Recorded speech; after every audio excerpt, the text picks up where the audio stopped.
बहुत से लोगों के मन में यह प्रश्न जरूर उठता होगा कि आखिर स्त्रियों को शमशान घाट पर जाने के लिए क्यों मना किया जाता है, इसके पीछे का कारण क्या है। आज हम इस प्रश्न का उत्तर आप सभी को एक अलौकिक कथा के माध्यम से देने जा रहे हैं। इस कथा को धर्मराज ने देवर्षि नारद जी को सुनाई थी। एक बार की बात है, नारायण भक्त देवर्षि नारद जी नारायण नारायण का जप करते हुए यमलोक में पधारते हैं। नारद जी को आता हुआ देखकर यमराज बहुत प्रसन्न हो जाते हैं और नारद जी से कहते हैं, हे ब्रह्मानंदन, यमलोक में आपका स्वागत है। कहीं आज किस प्रयोजन से यमलोक में आना हुआ? अवश्य ही आप कोई महत्वपूर्ण समाचार लेकर आए होंगे। यमराज के मुख से ये बात सुनकर देवर्षि नारद जी हाथ जोड़ते हुए कहते हैं, हे सूर्य तनय, हे दंड धारक, मैं आपको सर्वप्रथम प्रणाम करता हूँ। आज मैं आपके पास कोई समाचार लेकर नहीं आया हूँ, मैं तो आपके पास अपनी एक शंका लेकर आया हूँ। कृपया आप मेरी इस शंका का निवारण कीजिए और मेरे इस व्याकुल मन को शांत कीजिए। तभी धर्मराज मंद मुस्कान के साथ बोले, हे ब्रह्मानंदन, आपके मन में जो भी प्रश्न है आप निसंकोच होकर पूछिए, मैं अवश्य ही आपकी शंका का समाधान करूंगा। फिर देवर्षि नारद जी कहते हैं, हे सूर्य तनय धर्मराज, मेरा पहला प्रश्न यह है कि मनुष्य गरीबी से मुक्ति कैसे पा सकता है, और मेरा दूसरा प्रश्न है कि किस कारण से स्त्रियों का शमशान घाट जाना वर्जित है। देवर्षि नारद का प्रश्न सुनकर धर्मराज मुस्कुराते हुए बोले, हे देवर्षि, आज आपने समस्त मानव जाति के हित के लिए अत्यंत ही महत्वपूर्ण प्रश्न पूछा है। इस प्रश्न के उत्तर में समस्त मानव जाति का कल्याण छिपा हुआ है। हे देवर्षि, मैं आपके पहले प्रश्न का उत्तर एक महान कथा के माध्यम से देना चाहता हूँ। तत्पश्चात मैं आपके दूसरे प्रश्न का उत्तर दूंगा। आप इस कथा को ध्यान पूर्वक पूरा सुना, तब ये आपको आपके प्रश्न का उत्तर प्राप्त होगा। जो भी श्रोतागण इस कथा को पूरा सुनते हैं, उनके घर से दुख दारिद्र का नाश हो जाता है और उन्हें गरीबी से छुटकारा मिल जाता है। कथा प्रारंभ करते हुए धर्मराज कहते हैं, हे देवर्षि, प्राचीन समय की बात है। दक्षिण देश में एक नगर था। उसमें दौलतराम नाम का एक धनवान सेठ रहता था। उसके घर में किसी चीज की कोई कमी नहीं थी। उसका व्यापार बहुत अच्छा चल रहा था। उसका परिवार बहुत खुश रहता था। सेठ अपनी पत्नी के लिए हर महीने बहुमूल्य गहने और आभूषण खरीदता था, जिसके कारण उसकी पत्नी उससे बहुत प्रसन्न रहती थी। सेठ की पत्नी बहुत ही भोली भाली थी। उससे कोई भी प्रेम से कुछ पूछ लेता तो वो सब कुछ बता देती थी। एक दिन सेठ की पत्नी ने सेठ से पूछा, हे स्वामी, आपका व्यापार कैसा चल रहा है? आप कैसे इतना धन कमाते हो? अपनी पत्नी का ऐसा प्रश्न सुनकर सेठ ने सारी बात बता दी। सेठ ने कहा, हे प्रिय, मैं अनाज का व्यापार करता हूँ। मैं गांवों में जाकर छोटे छोटे किसानों से अनाज खरीदता हूँ और उसे महंगे दामों में शहर में बेच देता हूँ, जिसके कारण मुझे अधिक धन की प्राप्ति होती है। अपने पति की यह बात जानकर सेठानी बहुत प्रसन्न हुई। उसने सोचा, मेरे पति तो बहुत ही बुद्धिमान है। यह बात तो सारे नगर वालों को पता होनी चाहिए कि मेरे पति कितना बुद्धिमान है, जिसके कारण वह इतना ज्यादा धन कमाते हैं। किसी ने सच ही कहा है कि स्त्रियों को बात पचती नहीं है, वह किसी न किसी रूप में अपनी बात कह देती हैं। वही हाल सेठ की पत्नी का था।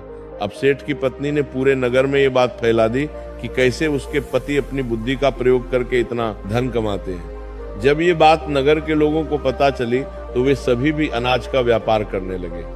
सेठ जो पहले कम दाम में अनाज खरीदता था, अब वही अनाज उसे महंगे दामों में खरीदना पड़ता था, क्योंकि अनाज खरीदना ये वालों की संख्या ज्यादा हो गई थी। अब सेठ को व्यापार में घाटा आने लगा। धीरे धीरे वो गरीब होता गया। सेठ का व्यापार डूबने लगा। ये देखकर वो बहुत चिंतित हो गया। उसे समझ में नहीं आ रहा था कि वो क्या करे। वो चुपचाप एकांत में बैठा हुआ था। तभी द्वार पर एक साधु महात्मा भिक्षा मांगने आते हैं। साधु महात्मा की आवाज सुनकर सेठ की पत्नी ने दरवाजा खोला और साधु महात्मा को प्रणाम किया। फिर साधु महात्मा ने सेठानी से कहा, हे पुत्री, क्या मुझे भोजन मिल सकता है? मैंने कई दिनों से भोजन नहीं किया है। तभी सेठ की पत्नी ने कहा, हे ब्राह्मण देवता, आप घर के अंदर पधारिए, आपका स्वागत है। उसने साधु महात्मा को बैठने के लिए आसन दिया। फिर वो बोली, हे ब्राह्मण देवता, आप प्रतीक्षा कीजिए, मैं आपके लिए भोजन बनाकर लाती हूँ। थोड़ी देर बाद वह साधु महात्मा के लिए तरह तरह के व्यंजन बनाकर लाई और साधु महात्मा को खाने के लिए दिया। साधु महात्मा ने भोजन किया, उसके बाद विश्राम करने लगे। तभी सेठ जी वहां पर आ गए और उन्होंने साधु महात्मा को प्रणाम किया और शांत भाव से उनके समीप बैठ गए। सेठ को इस प्रकार चिंतित देख साधु महात्मा ने कहा, हे पुत्र, क्या बात है? आप अशांत लग रहे हो, तुम्हारी चिंता का क्या कारण है? तभी सेठ ने कहा, हे ब्राह्मण देवता, मेरा व्यापार बंद होने वाला है, क्योंकि नगर में बहुत से लोगों ने अनाज का व्यापार शुरू कर दिया है, जिसके कारण हमें व्यापार में घाटा आ रहा है। इसलिए मैं इतना चिंतित हूँ। सेठ की बात सुनकर सन्यासी महात्मा ने एक लंबी सांस ली और सेठ से पूछा, बेटा, क्या आपने किसी को बताया था कि आप किस प्रकार अपना धन अर्जित करते हैं, किस प्रकार आप अपनी जीविका चलाते हैं? तब सेठ ने कहा, हे ब्राह्मण देवता, ये बात मेरी पत्नी ने मुझसे पूछा था। तब मैंने उसे बताया था कि मैं अनाज का व्यापार करके धन अर्जित करता हूँ। सेठ की बात सुना सन्यासी महात्मा पूरी बात समझ गए और सेठ से बोले, बेटा, आपने जीवन में बहुत बड़ी गलती कर दी है।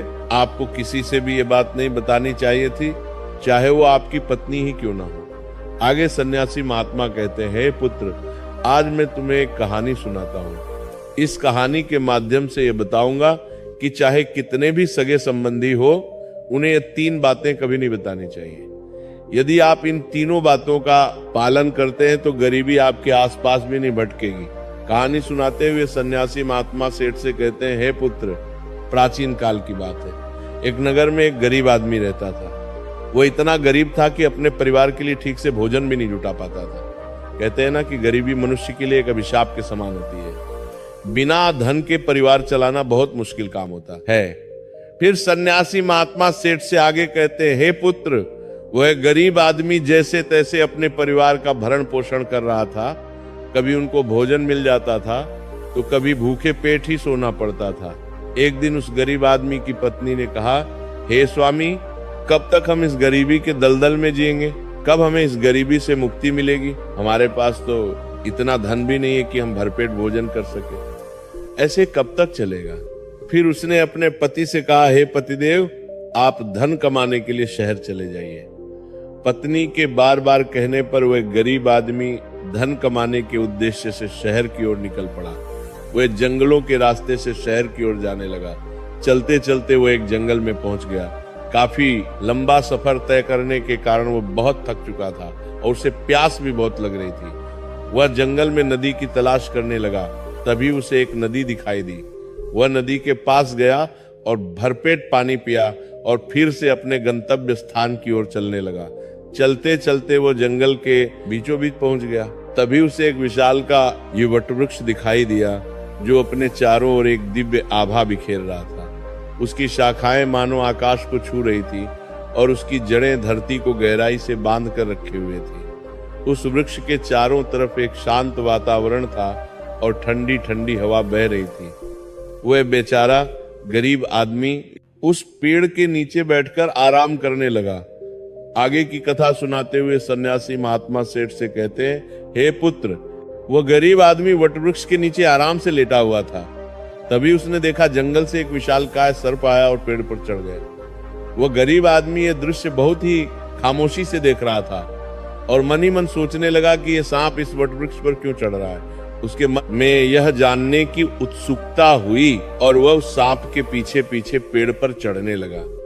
तभी उसकी नजर पेड़ की डाल पर पड़ी, जिसके ऊपर तोता और मैना का घोंसला था। घोंसला में तोता और मैना के बच्चे रखे हुए थे। उस सांप को देखकर तोता और मैना के बच्चे डर के मारे चिल्लाने लगे। वो गरीब आदमी देखते ही समझ गया कि ये दुष्ट सांप इन बच्चों को खाने आया है। वो मन ही मन सोचने लगा कि यदि आज मैंने इस सांप से बच्चों की रक्षा नहीं की तो मुझे घोर पाप लगेगा। वैसे भी बच्चे तो बच्चे ही होते हैं, चाहे वे इंसान के हो या किसी पक्षी के। बच्चों की हमेशा रक्षा करनी चाहिए। उधर वो सर्प उन बच्चों के पास पहुंच जाता है।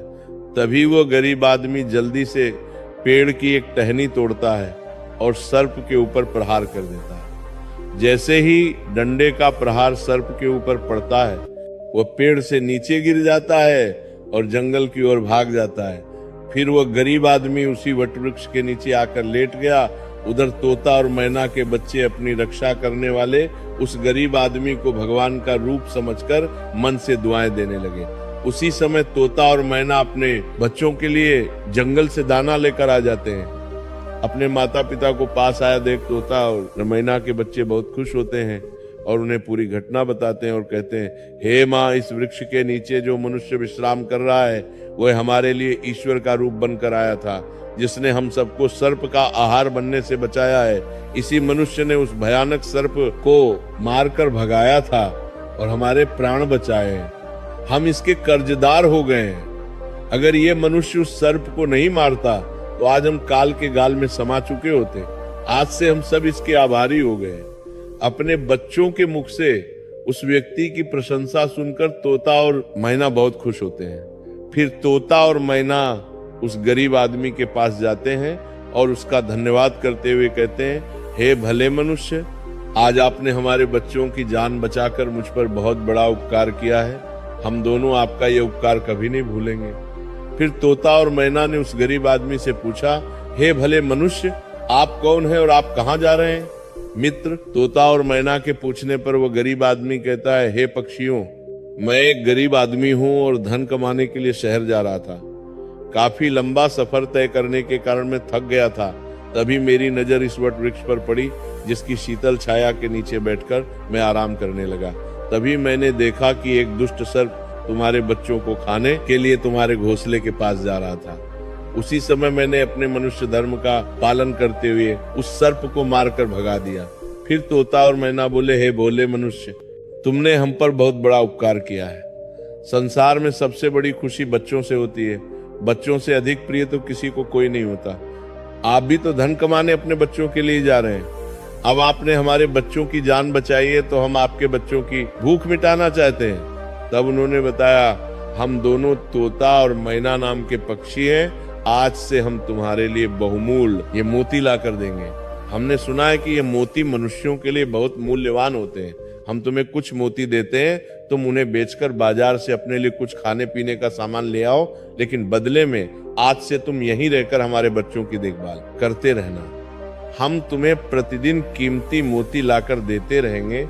तोता और मैना की बात सुनकर वह गरीब आदमी बहुत खुश हो गया और सोचने लगा, अगर हमें यहीं बैठे बैठे धन मिलेगा तो हमें इतनी दूर शहर जाने की क्या जरूरत। ये सोचकर उस गरीब आदमी ने तोता और मैना की बात मान ली।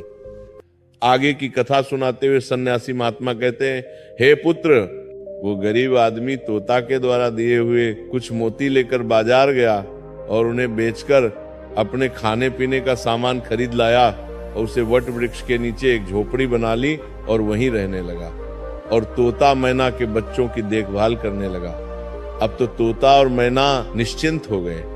उन्हें उनके बच्चों की रक्षा करने के लिए एक विश्वास पात्र आदमी मिल गया था। अब तो वो बेफिक्र होकर सुबह सुबह अपने घोंसले से उड़ जाते थे और शाम को लौट कर आते थे। अपने बच्चों को घोंसले में सुरक्षित देखकर वे बहुत खुश होते थे और उस गरीब आदमी का धन्यवाद करते थे और बदले में उसे बहुमूल्य मोती ला कर देते थे। इस तरह से धीरे धीरे तोता और मैना के बच्चों की देखभाल करते करते उसे कई महीने बीत गए थे। इधर तोता और मैना के बच्चे भी धीरे धीरे बड़े हो गए। अब उस गरीब आदमी को अपनी पत्नी और बच्चों की याद आने लगी। फिर उसने एक दिन तोता और मैना से कहा, हे पक्षियों, बहुत दिन हो गए हैं, मैं अपने घर नहीं गया। पता नहीं हमारी पत्नी और बच्चे कैसे और किस हाल में है। ये सुनकर तोता और मैना ने कहा, हे भले मनुष्य, अब तुम निश्चिंत होकर अपने घर जाओ और अपने बच्चों के साथ रहो। हमारे बच्चे भी अब उड़ने के काबिल हो गए हैं। अब मुझे कोई भय नहीं। तुम अपनी पत्नी और बच्चों की देखभाल करो। यदि कभी तुम्हें हमसे मिलने का मन करे तो तुम इसी स्थान पर आ जाना। इतना कहकर तोता और मैना उस गरीब आदमी को ढेर सारे मोती दे देते हैं। अब वो गरीब व्यक्ति उन मोतियों को अपने साथ लेकर अपने घर पहुंच जाता है। उसने वो मोती अपनी पत्नी को दिखाए। इतने सारे मोती एक साथ देखकर उसकी पत्नी बहुत प्रसन्न हुई। उसने पूछा, पतिदेव, तुम ये कीमती मोती कहाँ से लेकर आए हो? तब उस आदमी ने अपनी पत्नी से कहा, हे प्रिय, ये सारे मोती मुझे तोता और मैना ने दिए हैं। मैं कई महीनों से एक तोता और मैना के बच्चों की देखभाल कर रहा था। बदले में उन्होंने मुझे ये बहुमूल्य मोती दिए हैं। ये मोती बहुत कीमती और अनमोल है। इन्हें बेचकर हम धनवान बन सकते हैं और इस गरीबी के अभिशाप से बाहर निकल सकते हैं। अब हम इन मोतियों को बेचकर अपने बच्चों के लिए अच्छे अच्छे वस्त्र लाऊंगा और तुम्हारे लिए नए नए आभूषण बनवाऊंगा। आगे सन्यासी महात्मा सेठ से कहते हैं, हे पुत्र। अब वो आदमी उन मोतियों को बेचकर बाजार से अपने घर का सारा जरूरी सामान ले आया और अपने लिए एक बहुत ही सुंदर घर बनवाया। फिर वो अपनी पत्नी और बच्चों के साथ आराम की जिंदगी जीने लगा। एक दिन उस राज्य के राजा रुद्रदेव की तबीयत अचानक खराब हो गई और वो एक गंभीर रोग से ग्रसित हो गया। राजा का इलाज करने के लिए दूर दूर से बड़े बड़े वैद्य हकीम राजा का इलाज करने के लिए आने लगे और अपने अपने तरीके से इलाज करना शुरू कर दिया, लेकिन राजा के स्वास्थ्य में कोई सुधार नहीं हुआ। फिर एक दिन राजकीय वैद्य ने कहा, महाराज, इसका एकमात्र इलाज यही है कि आपको किसी तोते के बच्चे का मांस मिल जाए तो आप बिल्कुल ठीक हो सकते हैं। वैद्य की ये बात सुनकर राजा रुद्रदेव ने अपने मंत्री को बुलाया और कहा, जाओ इसी समय राज्य में घोषणा करवा दो कि जो भी व्यक्ति राजा को तोता लाकर देगा उसे 100 स्वर्ण मुद्राएं उपहार में दी जाएंगी। राजा के आदेशानुसार मंत्री ने सारे राज्य में घोषणा करवा दिया कि जो भी व्यक्ति महाराज के लिए तोता लेकर आएगा उसे उपहार में 100 स्वर्ण मुद्राएं दी जाएंगी। ये बात पूरे राज्य में हवा की तरह फैल गई। नगर के लोग तोते की तलाश में इधर उधर जंगलों में जाने लगे, लेकिन किसी को भी तोता नहीं मिला। अंत में सबके हाथ में निराशा ही आई। आगे की कथा सुनाते हुए सन्यासी महात्मा सेठ से कहते हैं, हे पुत्र, एक दिन उस गरीब आदमी की स्त्री अपने पड़ोस में कुछ स्त्रियों के साथ बैठकर बात कर रही थी। तभी बातों ही बातों में उन सबके बीच तोते की चर्चा छिड़ गई। तभी एक स्त्री उस गरीब आदमी की पत्नी से बोली, बहन, क्या तुम्हें पता है कि राजा किसी गंभीर रोग से ग्रसित हैं जिनके इलाज के लिए वैद्य ने एक तोता लाने के लिए कहा है। वैद्य के कहने पर राजा साहब ने तोते का बच्चा लाने का आदेश दिया है और साथ में यह भी कहा है कि जो भी तोते का बच्चा लेकर आएगा उसे वह 100 स्वर्ण मुद्राएं उपहार में देंगे। आगे वह कहती है, हे बहन, तोता लाना कोई आसान काम नहीं है। इतना ही आसान काम होता तो राजा के पास इतने सैनिक हैं, वह कब का ले आते। जब उस गरीब आदमी की पत्नी ने यह बात सुनी कि राजा साहब बीमार हैं और उन्होंने घोषणा की है कि जो कोई उन्हें तोते का बच्चा लाकर देगा उसे वो उपहार में 100 स्वर्ण मुद्राएं देंगे, तो ये सुनकर वो बहुत खुश हो गई और उसने कहा, अरे बहनों, तोता लाना कौन सी बड़ी बात है। मेरे पति तो कई महीने तक तोता और मैना के बच्चों की देखभाल करके आए हैं, वह एक नहीं कई तोते ला सकते हैं। इतना कहने के बाद वो अपने घर चली गई। नगर की स्त्रियों ने जब उसकी ये बात सुनी तो उन्होंने अपने अपने पतियों से जाकर बताया। धीरे धीरे ये बात पूरे नगर में फैल गई। जब ये बात राजा रुद्रदेव को पता चली कि उनके राज्य में एक व्यक्ति है जो तोता और मैना के बच्चों की देखभाल करता था और वो उसके लिए तोता लेकर आ सकता है, तो राजा ने तुरंत अपने सैनिकों को आदेश दिया कि जाओ उस आदमी को पकड़कर मेरे सामने उपस्थित करो। राजा का आदेश पाकर राजा के सैनिक उस आदमी को पकड़कर राजा के सामने लाकर खड़ा कर देते हैं। राजा ने उससे क्रोधित होकर कहा, इतने दिनों तक तुमने मुझे तोता लाकर क्यों नहीं दिया? जाओ इसी क्षण तोता लेकर आओ। यदि तुम मेरे लिए तोता लेकर आओगे तो मैं तुम्हें उपहार दूंगा, परंतु तुमने छल करने की कोशिश की तो तुम्हें मृत्युदंड की सजा मिलेगी। राजा की ये बात सुनकर वो आदमी घबरा गया और बोला, हे महाराज, आप मेरे प्राण ले लो पर मैं आपको तोता का बच्चा लाकर नहीं दे सकता। मैंने तो उनकी जान बचाई थी। एक रक्षक भक्षक कैसे बन सकता है? उसकी इस बात को सुनकर राजा रुद्रदेव उस पर क्रोधित होते हुए बोले, अगर तुमने हमारी बात नहीं मानी और तोता का बच्चा लाकर नहीं दिया तो हम तुम्हारी पत्नी और बच्चों को मरवा देंगे। आगे सन्यासी महात्मा सेठ से कहते हैं, हे पुत्र, मनुष्य सबसे ज्यादा कमजोर तब पड़ता है जब उसके बच्चों की सुरक्षा की बात आती है। ऐसे में वो कुछ भी करने को मजबूर हो जाता है। राजा की बात सुनकर वह गरीब आदमी बहुत घबरा गया। उसने सोचा कि अब मुझे किसी भी तरह तोते का बच्चा लाकर राजा को देना ही होगा। वो गुस्से में घर आया और अपनी पत्नी को डांटने लगा और बोला, तुमने ये क्या अनर्थ कर दिया? तुम्हें बिल्कुल भी समझ नहीं है हम क्या करते हैं और कहाँ जाते हैं। ये बात किसी को नहीं बतानी चाहिए, लेकिन तुमने तो ये बात नगर की स्त्रियों को बता दिया। तुम्हारी ये बात उसे दुष्ट राजा रुद्रदेव तक पहुंच गई। तुम ही बताओ मैं क्या करूं? जिस तोता और मैना के बदौलत आज हमें खाने को भोजन, रहने को नया घर और पहनने को अच्छे वस्त्र मिले हैं, जिनके कारण हम गरीबी के दलदल से बाहर निकले हैं। मैं उनके साथ इतना बड़ा धोखा कैसे कर सकता हूं? तुमने ये बात उन महिलाओं को बताकर बहुत बड़ी भूल की है। फिर जब उसका गुस्सा शांत हुआ तो उसने अपनी पत्नी को समझाते हुए कहा, प्रिय, अपने घर की कुछ बातें दूसरों से कभी नहीं कहनी चाहिए। पहली बात, आपके घर में कितना धन है और आपकी कमाई का स्रोत क्या है, ये बातें दूसरों से कभी नहीं बतानी चाहिए। दूसरी बात, घर में आपसी प्रेम की बातें, पति पत्नी के प्रेम की बातें बाहर वालों के सामने नहीं करनी चाहिए। तीसरी बात, आपसी लड़ाई झगड़ा, मतभेद, मान अपमान की बातें कभी दूसरों के सामने नहीं करनी चाहिए, वरना लोग हमारी गुप्त बातें जानकर, हमारी कमजोरी को समझकर हमारा फायदा उठाते हैं। चौथी बात, अपनी कमजोरी दूसरों के सामने ना बताएं और अपनी उन्नति का राज किसी को ना बताएं। जिन बातों के कहने से आपके परिवार पर दुख आ सकता है। आगे सन्यासी महात्मा सेठ से कहते हैं, हे पुत्र, इन बातों के अतिरिक्त मनुष्य को उन बातों को अपनी स्त्री से नहीं बतानी चाहिए जिन बातों से घर की मान प्रतिष्ठा नष्ट होती हो, परिवार पर संकट आता हो, किसी की जान जाती हो, परिवार में फूट पड़ती हो या आपके रिश्ते खराब होते हो। क्योंकि कहते हैं कि स्त्रियों के पेट में इस तरह की बातें पचती नहीं है, वो बहुत जल्दी प्रसन्न होकर दूसरों के सामने सब बातें बोल देती हैं। आगे सन्यासी महात्मा कहते हैं, हे पुत्र, वह गरीब आदमी अपनी पत्नी से बोला, हे प्रिय, तुम्हारी ये एक गलती आज हमारे परिवार को मौत के मुंह में डाल रही है। यदि तुमने इस बात को छुपा लिया होता तो आज हम निर्भय होकर अपने घर में खुशहाल जीवन व्यतीत कर रहे होते। अब राजा की आज्ञा है तो तोता का बच्चा लाकर राजा को देना ही पड़ेगा। यदि मैंने उनके आदेश की अवहेलना की तो वो पूरे परिवार को मृत्यु दंड दे देंगे। इस पाप के लिए भगवान मुझे कभी माफ नहीं करेंगे। जिन बच्चों की मैंने इतने दिन देखभाल करी, जिन्हें मैंने काल के गाल से बचाया, अब मैं उन्हें किस प्रकार मौत के मुंह में डाल सकता हूं? तभी उसकी पत्नी कहने लगी, हे पतिदेव,